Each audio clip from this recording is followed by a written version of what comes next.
And today, as promised, we have a great guest, a friend of Claire's, Marcia Lane-McGee. She's the co-host, first of all, of Plaid Skirts and Basic Black. Okay, that's for starters. But she joins us today to talk about her book from Ave Maria Press, as I said, titled Fat Luther, Slim Pickens.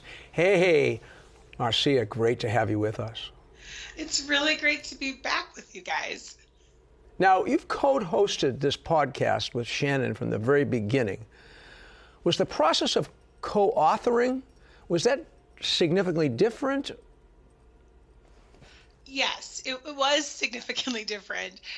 Instead of us being on, a Zoom together and, bouncing off of each other, we kind of had a delay bounce off. Like, we wrote our whole entire book in Google Docs. And so she would write something and then be like, I don't know if I like that there. And we'd have to kind of communicate a little bit more. And it was very different. We had to actually be a lot more organized. Okay. And even though our podcast is organized, it's not as organized as that book was. So, and who should read the book, by the way? Everyone should read the book. There you go. Everyone should read the book. We got a really great review that said this book is for everyone. It doesn't matter if you're Black. It doesn't matter if you're Catholic, not Catholic. I think that a lot of the themes are really important about understanding cultures and understanding people. Our very first review was from a person who was not Black and not religious in any way. And they were like, this is a great book. I enjoyed it very much. And I was like, well, that's good. That's really good to hear. How do you like that? Everyone should read the book. Oh, that's Gotcha. Wonderful. Marcia, it is so good to see your smile right now, and you're just radiating. You're someone that I think I speak for everyone when it's like, I just want to see you win. You've got your whole community behind you, everybody. You're just an infectious, sort of loving person, and it's so exciting to see this all happen for you. And you've had a lot of big wins, least of which, of course, is that Essence magazine said that you are on their new books we can't wait to read, and you're in pretty good company there with not just Rachel Lindsay, but also Viola Davis. How does it feel?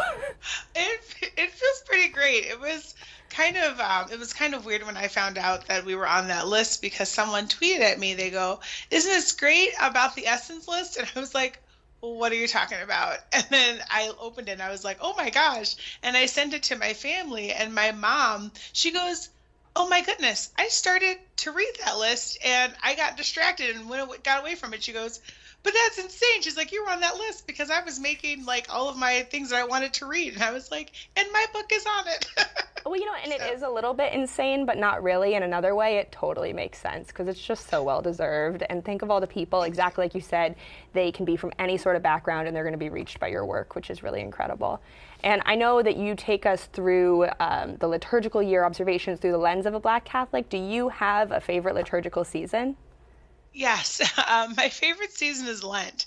I know that seems so odd because everyone's sad during Lent. Here's the thing. I like a lot of physical things. So if I can purge mental and spiritual things that aren't great for me, Lent is the time to do that.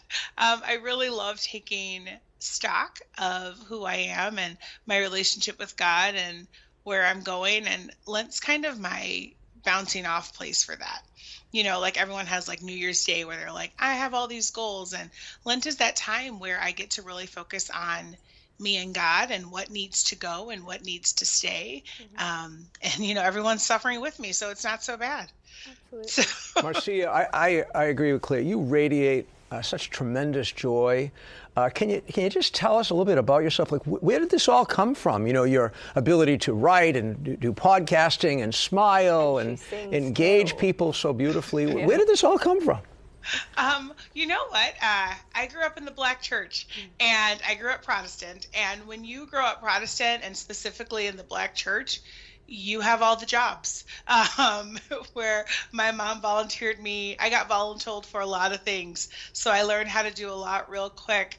I didn't realize that I was a writer until my mom was like, oh no, Marcia can write the poem for the Men's Day for you. It's fine. And I was like, wait, I can? And then I wrote it.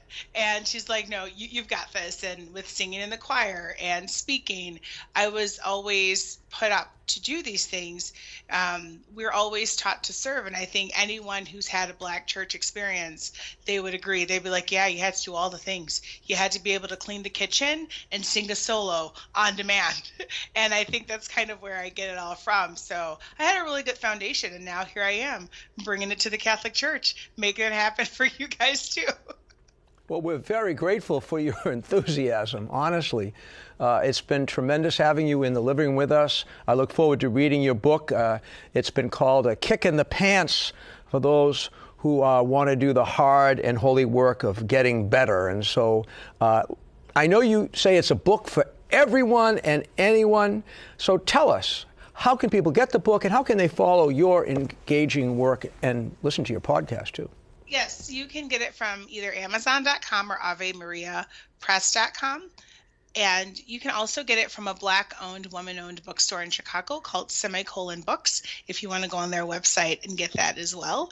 I'm always supporting Black women. I mean, I am one. I just happen to be one. You can follow me on Instagram at StylishLycia, and you can follow the podcast at PSBB Podcast.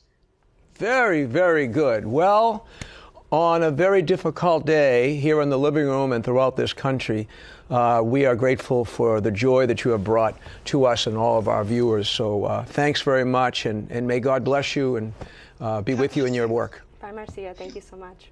Bye-bye.